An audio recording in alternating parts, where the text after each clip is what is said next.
Al doctor Javier Iván Bardaghi, Departamento de Química Orgánica, con fotoelectrocatálisis con radicales aniones en síntesis orgánica.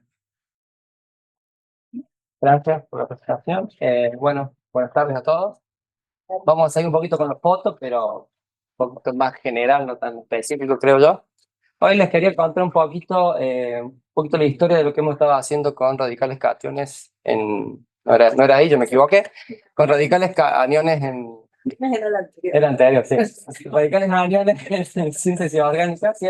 En fotocatálisis y fotoelectrocatálisis, ahora vamos a ver qué es lo que es, porque no es lo que muchos están pensando, en síntesis orgánica. Entonces, pero antes de ir a los resultados, déjenme contextualizar un poquito por qué hacemos lo que hacemos. Dentro de la fotocatálisis, ¿no? En la síntesis orgánica hay un área muy importante que es la fotorredox catálisis, que básicamente implica, ¿no es cierto?, catalizar la transferencia de electrón desde una molécula donadora, que le puse D, a un aceptor, ¿no? Entonces ponemos luz, un fotocatalizador, que tratamos nosotros que sea orgánico, pero puede ser un complejo metálico, y eso, y óxido de titanio y demás, y eso lo que hace es catalizar esta transferencia electrónica. Un mecanismo típico que se postula, ¿no es cierto?, es la excitación del catalizador.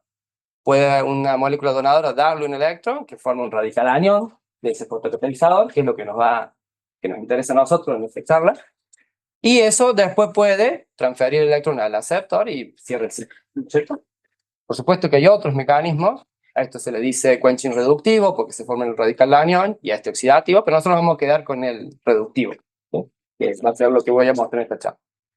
Cuando eso, bueno, con eso, me lo voy a saltar esto para acortar, con eso se puede hacer un poco de química orgánica. Ya en los 90 se podía hacer algo más simple y cosas más complejas, pero todo empieza con esta reacción, ¿no? El chiste está en qué hago después con el radical anión y con el radical cation, cómo pongo el medio para que hagan lo que yo quiero. Pero todo empieza así. Cuando se empezó a trabajar con esto, cuando se dio el renacimiento que le dicen de la fotorredocatálisis, se empezó a trabajar con fotocatalizadores orgánicos que eran colorantes básicamente, y se podían hacer química. Si me permiten simplificar el proceso, ¿no es cierto?, de excitación, que es muy complejo en estas dos rayitas, con perdón de los especialistas, podemos, ¿no es cierto?, mirar este ciclo que les mostraba acá, ¿no es cierto?, de esta forma, es decir, si yo tengo el donador y el aceptor sin la luz, no puedo transferir el electrón acá, ¿no es cierto? Pero si le pongo la luz, ya energéticamente puedo transferir acá y de acá a acá, ¿sí? Puesto de manera muy simplificada. Ahora, ¿qué pasa si lo que se empezaron a preguntar a la gente apenas empezó a trabajar con fotocatalizadores orgánicos fue cuál es el límite? Porque si quiero usar luz visible, que ese era el punto del renacimiento de la fotocatálisis, tengo un límite de energía por la luz que estoy usando, ¿no? Entonces, ¿qué pasa si ahora subo el aceptor y no me alcanza el catalizador que tengo? ¿Qué hago? Bueno, obviamente puedo aumentar la luz digamos, la energía de la luz que estoy usando. Para eso tengo que cambiar el catalizador y probablemente me tenga que utilizar luz UV, menos de 400 nanómetros, y ahí empiezan a haber problemas por la selectividad y demás. Entonces, bueno, me cambio entonces el catalizador y subo estos dos juntos. O sea, subo los dos orbitales, pero mantengo la diferencia entre ellos. Uso luz visible, pero ahí el problema que puedo tener es que si lo subo mucho, va a reaccionar con oxígeno, que va a ser inestable, y además voy a tener que cambiar el donador, ¿sí? Pero bueno, las dos estrategias se han utilizado, de hecho, se han desarrollado mejores catalizadores así, pero nosotros, ayer por mi postdoc, pensamos que también se podía copiar lo que hace la fotosíntesis natural, y en lugar de cambiar el catalizador, o tratar de usar una estrategia con un catalizador que pueda acumular la energía de varios fotones. Es decir, en lugar de usar una excitación con una sola excitación en el ciclo catalítico, usar más de una. Y nos preguntamos si era posible diseñar un sistema simple, en solución, que hiciera esto. Bueno, por suerte la respuesta fue que sí, porque si no íbamos a estar mucho tiempo dando vueltas, y a eso le pusimos COMPET, porque era el acronismo que venía de la palabra en inglés de transferencia electrónica fotoinducida consecutiva, pero en inglés, ¿sí? Y básicamente lo que se pudo hacer es tomar el ciclo catalítico típico que les mostraba recién, y agregarle, ¿no es cierto?, que en lugar de que el radical anión sea el que transfiere el electrón acá al aceptor, excitar el radical anión, ¿sí?, con otro fotón, así tengo un fotón acá para formar el radical anión, y otro fotón acá para formar el estado excitado, que ahora sí va a tener más energía, ¿no es cierto?, consecuentemente, y va a poder transferir el electrón a cosas que son más difíciles de reducir, básicamente.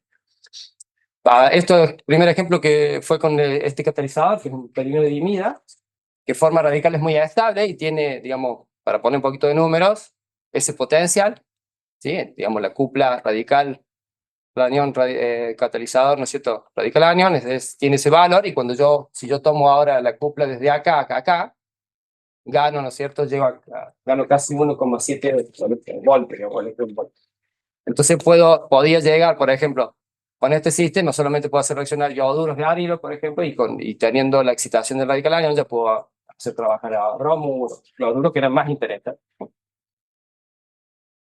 Bueno, demostramos tomar los saltos, simplemente esto lo aplicamos a una síntesis orgánica, ¿no es cierto?, en algo útil en síntesis orgánica, que era la idea.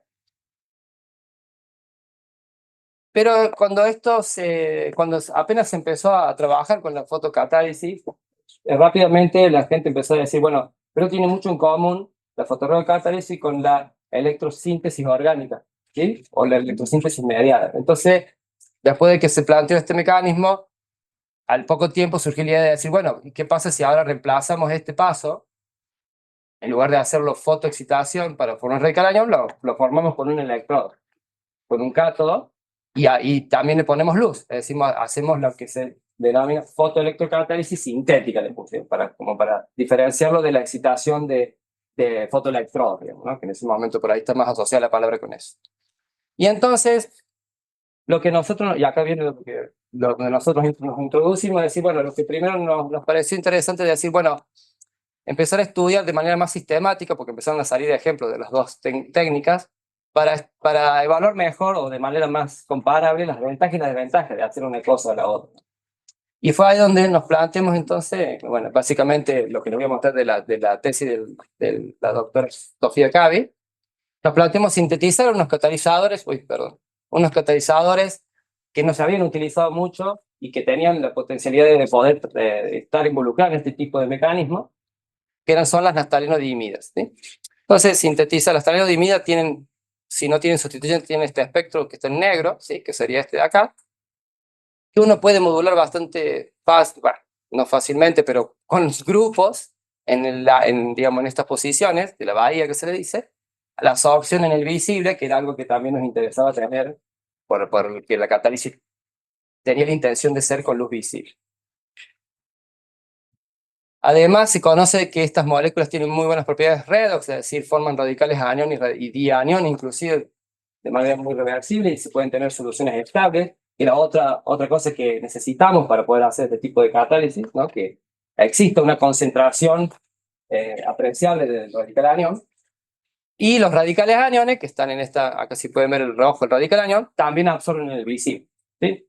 Algo que en realidad no es tan difícil de obtener, porque es muy común que cuando yo formo una especie de una molécula neutra, un radical anión o un radical cation, su espectro se corre al visible, su efecto de absorción se corre al visible, porque aparecen transiciones de menos energía. Pero bueno, son muy buenos los espectros para lo que queremos hacer.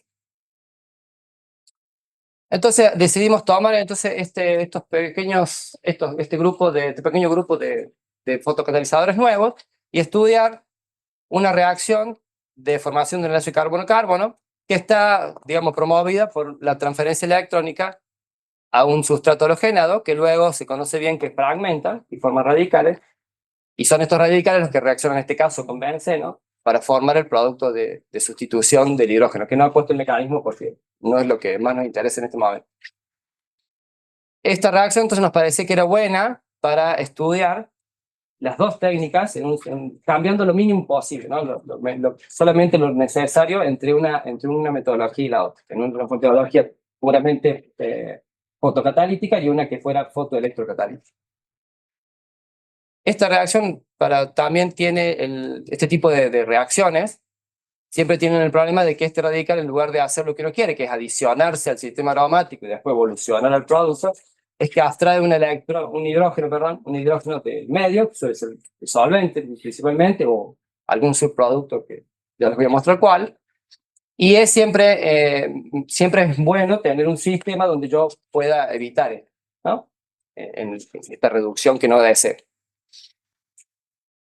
Hicimos entonces las primeras pruebas y probamos los 5 catalizadores que habíamos sintetizado en una reacción típica. Esto ya estaba, las condiciones ya estaban estudiadas en muchos otros sistemas, entonces tomamos unas condiciones típicas que utilizaban dipea, que es una amina terciaria, ¿sí? La diisopropiletilamina, como donadora, ¿sí? Entonces tenemos el donador, el aceptor, el catalizador y la luz, y esto por un mecanismo que es el mecanismo de Compet, producía el producto y, por supuesto, el subproducto. Y si bien los rendimientos no eran buenos, y esto ya lo sabíamos porque la reacción con benceno no es una reacción que tenga un alto rendimiento, nos servía para hacer las comparaciones, que era nuestro objetivo principal. Una cosa que vimos acá rápidamente era que no importaba mucho qué catalizador usábamos, los rendimientos daban bastante bien, y si ustedes miran este catalizador que pesa mucho más, estos dos que tenían sustituyente en la bahía, tenían más problemas que soluciones, es decir, que absorbieron el visible no nos servía de mucho, por lo tanto seguimos trabajando con los 3 que eran más fáciles de sintetizar y que daban espectros más limpios porque queríamos también hacer estudios por espectroscopía. Probamos la misma reacción, pero ahora fotoelectroquímica, donde cambiamos, ¿no es cierto?, el donador por un electrodo de un cátodo de carbono. Lo hicimos en una celda separada porque necesitamos que se formara una concentración apreciable del radical anión, y si lo hacíamos en una celda única, íbamos a destruir el radical anión que formamos. Y usamos esta sal para no usar una sal de tetrabutilamina, que por ahí son más comunes, que usamos en 0,1 molar, que si bien es un aditivo, si ustedes hacen por las concentraciones que usábamos acá, era un equivalente de sal, definitiva respecto del sustrato, o sea que no era tanto. Y la reacción también nos dio, o sea, la reacción también funciona, los rendimientos son similares, lo hicimos a potencial controlado y a corriente controlada y nos dio bastante bien, nos dio resultados similares. Bueno, acá muestro los dos mejores, hicimos muchas pruebas, pero pudimos reproducir medianamente los rendimientos de la otra reacción, o sea que ya al menos teníamos las dos posibilidades, se podía por los dos mecanismos, pero acá ya encontramos, bueno, no lo estoy diciendo, pero comprobamos que todos los elementos eran necesarios, ¿no? De que la reacción realmente es catalizada por luz, electricidad, catalizador y todos los demás aditivos que se necesitan. Y acá ya encontramos una diferencia bastante importante, y es que solamente funcionaba uno de los fotocatalizadores, porque los otros dos tenían una solubilidad muy baja y por lo tanto la reacción heterogénea con el electrodo no era lo suficientemente rápida para que la reacción se promoviera. Cosa que la reacción de fotocatálisis solo no tenía ese problema. Por más que la solubilidad baja, era suficiente para que la reacción avanzara. Bueno, como este mecanismo no era tan conocido y los catalizadores nuevos, tuvimos que hacer muchas pruebas para realmente probar que el mecanismo era el que proponíamos, y bueno, hicimos seguimientos de UV, digamos, del radical anión, porque como se puede saber muy bien su espectro, uno puede ver la formación del radical anión, digamos, en línea, vamos a decir, como se dice ahora, inoperando, se dice ahora, sí, inoperando, vamos a decir, y veíamos que si uno irradiaba la solución del catalizador con lámina, en un cierto tiempo se establecía una concentración estacionaria del radical anión que se mantenía durante la irradiación, ¿sí? Y esto también lo hicimos con todas las componentes y demás, sino que simplifico acá, simplemente esta es la mezcla de estos dos, pero lo hicimos y vimos que volvía al catalizador de su estado inicial y demás, ¿no? Entonces pudimos comprobar que el mecanismo era efectivamente un mecanismo de Compet. No me anda más, ahí está. Y también en la parte de fotoelectroquímica, con estos estudios, demuestro el más importante para mí, que es que si nosotros formamos el radical anión, tenemos una solución de radical anión, si lo formamos electroquímicamente, esa solución se puede tener en la oscuridad, ya sea en ausencia o en presencia de los componentes de la mezcla, por tiempo indefinido, o sea, por horas. Yo puedo tener esa solución por horas, o por supuesto en atmósfera de nitrógeno, y no le pasa nada, pero apenas le pongo luz, el radical anión se consume porque está reaccionando, ¿no?, con el sustrato, ¿sí? Entonces estaba bastante claro de que el mecanismo era el que nosotros proponíamos, En este momento era mucho más importante comprobarlo bien porque todavía había una controversia de si el mecanismo existía o no, porque, bueno, todavía había muchos describimientos del mecanismo en algunos sectores, vamos a decir. Y de esto, de todos estos resultados, pudimos sacar algunas conclusiones, les muestro las conclusiones más importantes, y es que en las dos reacciones la concentración de los radicales aniones era comparable. Eso nos interesaba porque nos parecía que eso iba a influenciar la velocidad de la reacción. En ambos casos podíamos tener las mismas concentraciones comparables, ¿no? Y la fotoelectrocatálisis, que se le denomina, me olvidé de decirles, pero le pusimos electropet, o no nosotros, pero se la denominaba electropet, era un poco más selectiva, y esto principalmente tenía que ver con la ausencia de la amina, que se conoce que es más donadora de hidrógeno y por tanto daba más productos reducidos. Pero claramente, después de trabajar varios meses con esto, hacer una reacción de fotocatálisis solar era algo mucho más simple, ¿no? Era mezclar las reacciones como cualquier fotocatálisis y ponerlo en la LED. Con la electrofotocatálisis o con la fotoelectrocatálisis es necesario setear más, no sé, los equipamientos son más complicados y demás. Pero bueno, era posible y era más selectivo, que eso también era interesante.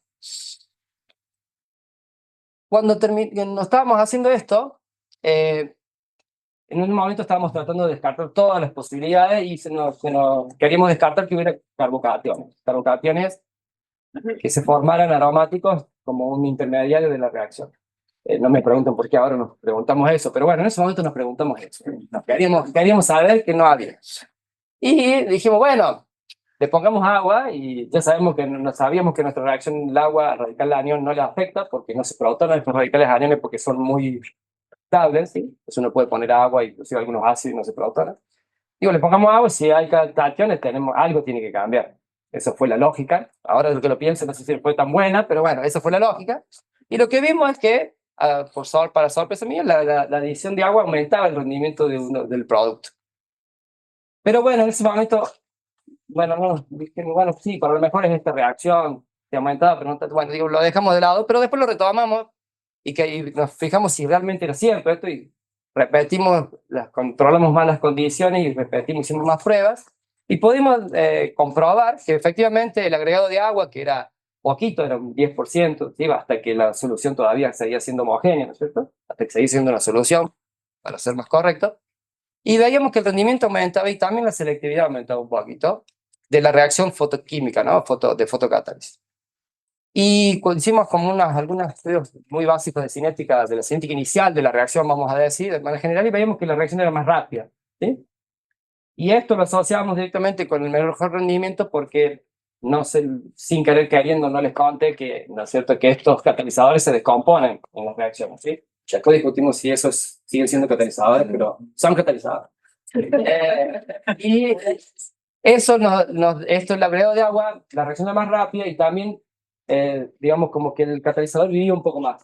Le hicimos seguimiento de cómo se consumía el catalizador y el catalizador vivía un poco más. Entonces la reacción es más rápida, vivía un poco más, nos da mejor rendimiento también.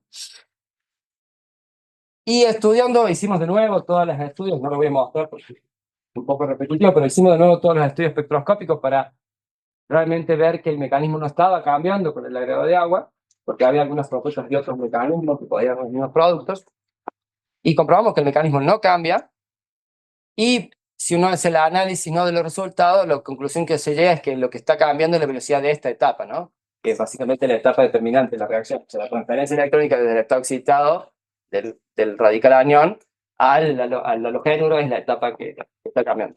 Sí, avanza un poquito.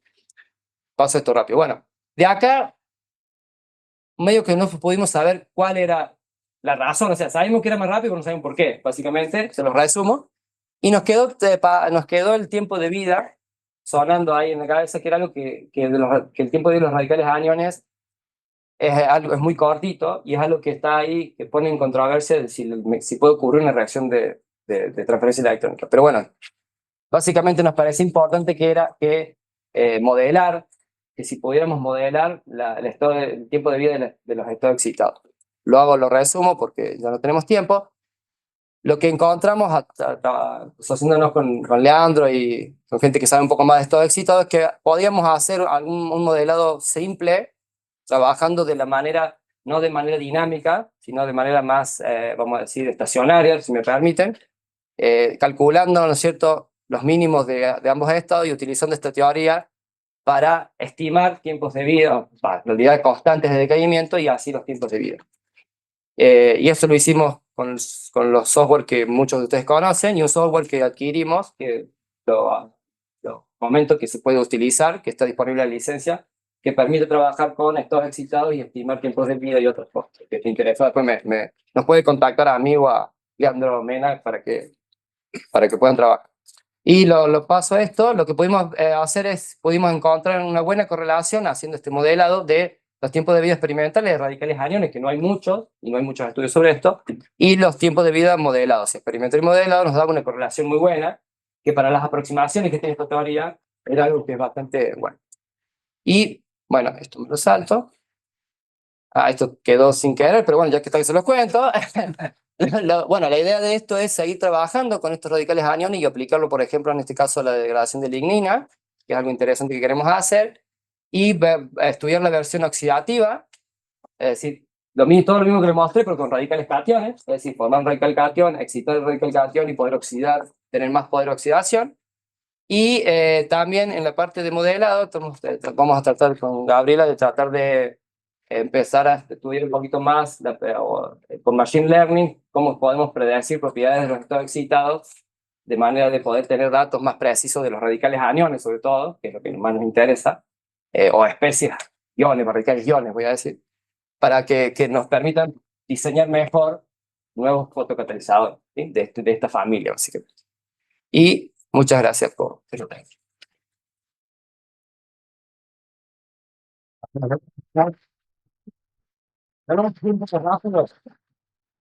Estaba un poco larga. ¿Tenemos tiempo para preguntas?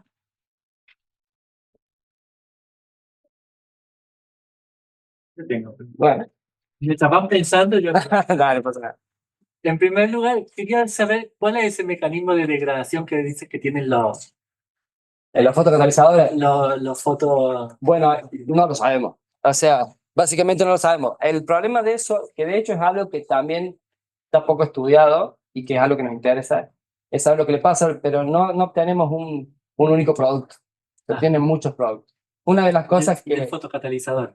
Claro, digo, son del fotocatalizador porque por las absorciones y demás, por HPLC podemos ver algunos subproductos, pero no hemos podido aislarlo, porque nosotros estamos trabajando, normalmente ahora en este momento trabajando con 3%, 3 mol por ciento de fotocatalizador, y tenemos 20 productos, 10 productos, entonces aislar y ver bien los mecanismos es muy difícil. No tenemos masa para aislar los intermediarios y ahí poder estimar digamos, qué le está pasando.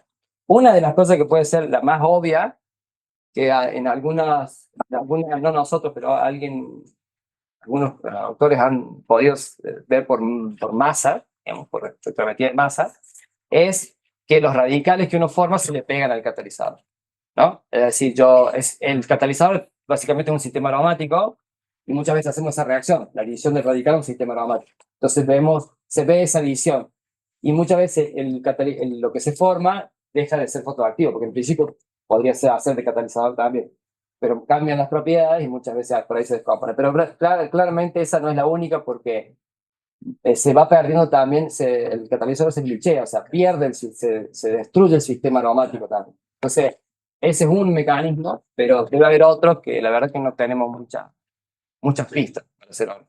Tenía una segunda, si me Sí. permite. ¿Han pensado en inmovilizar el catalizador en la superficie del electrodo? Bueno, eso, la idea o sea, en esta técnica inicialmente no, porque a ver, en realidad no de la forma que nosotros trabajamos, porque nosotros lo que queremos hacer es, o sea, todo lo que pasa de fotocatálisis pasa en solución, ¿no? Si nosotros quisiéramos trabajar sobre el electrodo, tenemos que tener una radiación muy eficiente en el electrodo, ¿no? De la forma que nosotros tenemos el setup, ahora en este momento no tenemos para eso. Pero sí se me ocurre que si uno tuviera algo de flujo, por ejemplo, donde la superficie respecto al volumen es muy, digamos, más comparable, vamos a decir, que ahí tendría sentido inmovilizar y sería muy bueno, porque uno no tendría que limpiarlo al catalizador. Claro. Pero creo que todavía no estamos en esa etapa, digamos. Todavía estamos creo que todavía estamos en la parte de desarrollar, de entender más qué está pasando porque casi siempre, bueno, corríjame si alguno tiene algún otro ejemplo, cuando uno inmoviliza los fotocatalizadores orgánicos, sobre todo, generalmente las eficiencias bajan. O sea, se hace menos eficiente. También quizás tiene que ver con el setup, ¿no? Pero bueno, entonces no estamos, me parece, en el punto de eficiencia para pasar a sólido, porque ahí sabemos que va a bajar. Entonces tenemos que tener algo muy bueno que ande en solución para después, y no creo que estemos en ese punto. Pero bueno, también aparte que hay que empezar a... Lo podríamos hacer, pero todavía aún no lo hemos hecho. Perdón, yo. Javi, muy interesante. La pregunta es qué longitud de onda estás usando para excitar el radical anión y si con esa longitud de onda estás seguro que lo que haces es excitación electrónica o directamente el photodetachment del electrón. No, la longitud de onda normalmente usamos luz verde o verde, perdón, azul, que estamos entre 450 y 470 porque es ancho y a veces la marca de los LED cambia, Sí. pero básicamente estamos ahí. En principio, bueno, es una cosa que también es controversial, en principio estos radicales aniones absorben del PDI y del NDI, tienen una banda inclusive hasta cerca de 700. Sí, de 700 nanómetros. Entonces, pero cuando uno cambia la longitud de onda, los rendimientos cambian. ¿El photodetachment sabe? Claro, no, la espectroscopia, nosotros hicimos no lo expliqué, pero nosotros hicimos, esto está medido, el tiempo de vida del estado excitado del radical anión por espectroscopía de femtosegundos y no hay photodetachment ahí. O sea, se excita estos tiempos de vida porque los radicales aniones no viven tan poquito y no florecen. No se ve florecer, entonces hay que medirlo hay que hacer por B y bueno, la técnica, digamos, en este tipo de experimentos no se ve foto de tal. Bueno, eso es lo que me dicen los Excitando a qué especialistas. longitud de onda. En este experimento lo excitamos hicimos la prueba con 400. No, digo en el que miden el tiempo de vida. Claro, por eso, hay mediciones a 450, donde no plantean photodetachment, sino que obviamente que te plantean, ¿no es cierto?, el decaimiento muy rápido al T1, ¿no es cierto? Sería. Y nosotros lo hicimos con 630, que no sería la banda del D1, pero Sí. 2 ya, pero en ese tampoco. Pero hay ejemplos con los radicales aniones de estas moléculas del PDI, en los 2000 ya hay estudios, porque se plantean para hacer cosas que no entiendo cuando las leo, que son de cosas raras de radicales, radicales y cosas entonces están muy estudiados en ese sentido y no son muy estables los radicales aniones, ¿no? Es muy moléculas muy estables, entonces no es que esté tan cerca. Otra también se ve con complejos de iridio, ¿no? Pero ahí están planteando que en realidad es más parecido a una doble excitación, no sé cómo puse, o sea, consecutiva. Ellos plantean que se forma el triplete y que excitan el triplete, así lo plantearon, ¿sí? No sé si está bien T2. descrito el fenómeno, y que ahí ven photodetachment. Pero en estas moléculas orgánicas, en este grupo, no.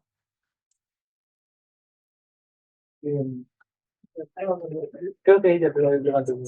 Sí, Javi, bueno, impresionante tu cabeza, siempre me gusta escucharte.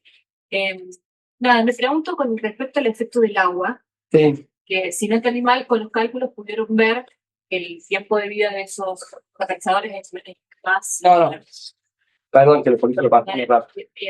El efecto del agua no lo han pensado con una mayor estabilidad, una mayor separación de los iones radicales, y eso hace que...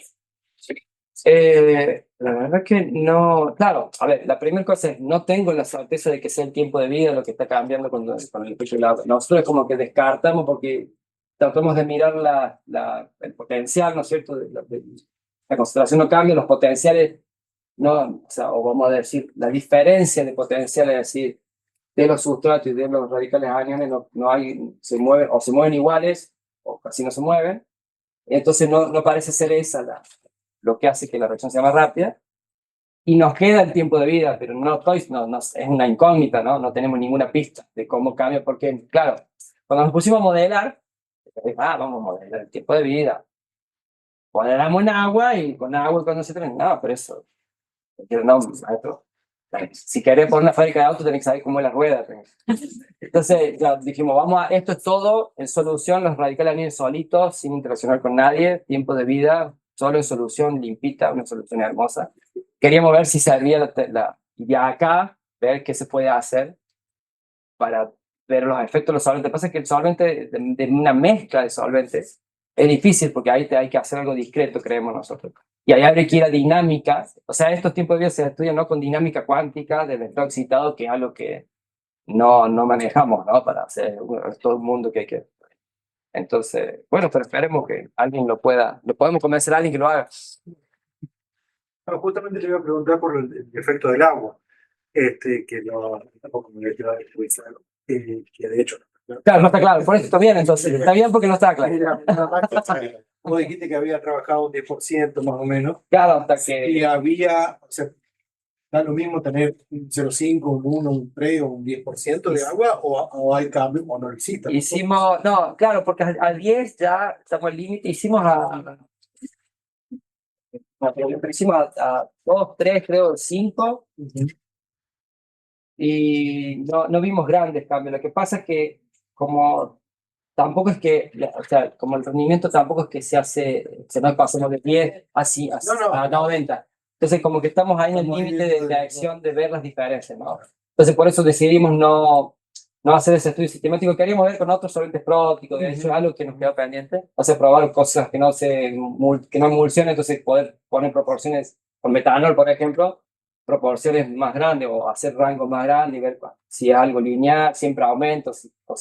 De hecho, si voy a hacer la reacción en un solvente prótico con metanol, esto es azoto nítrico, lo que tenemos, ¿no? No da mejor que en azoto nítrico, entonces quizás hay un límite, pero no hicimos un análisis problemático porque no, creo que tenemos que elegir otra reacción, me parece. Encontrar otro sistema que dé mejor rendimiento y entonces uno puede medir mejor las diferencias. Claro. Y por último, el tema en las publicaciones que aceptan la palabra catalizador en No, sí. Bueno, a mí, a los grandes, entonces, nosotros los grandes, a los chiquitos también. Impune dice que es fotocatalizador. No, yo creo que ahí con los fotocatalizadores, a ver, cuando se empezó la química de los metales, los fotocatalizadores en solución, la mayoría no se recuperan. O sea, no son reciclables. Pero digo, es catalizador en la reacción que yo quiero. Lo que pasa es que tengo 10 reacciones más que no quiero y me rompe pero el catalizador. Pero la reacción que yo quiero es catalizador. Porque yo lo consumo y lo devuelvo. Después, está bien. aumenta la velocidad. No, claro, y tengo más que lo que puse. O sea, pongo 1% y obtengo 30% de mi producto. O sea, que tiene que hacer algún ciclo, porque no me dan los números. ¿No? Pero pasa que, claro, no estamos, me parece que, bueno, aislando, creo que inmovilizando es donde se va. Hay toda un área, ¿no?, de inmovilización donde vos podés ahí recuperar mejor el catalizador. Y para hablar de todo, claro, sí. Parámetros propios de los catalizadores. Nosotros, este grupo de catalizadores, ahora estamos sintetizando otra familia porque no son eficientes, ¿no? Tenemos que cambiar, tenemos que mejorar. Pero como no había mucho de NDI, entonces era como la primera prueba, entonces bueno, teníamos que competir con algo, entonces nos fuimos por la parte del mecanismo. Tenemos que ver si conseguimos algo que sea mejor, más útil sintéticamente.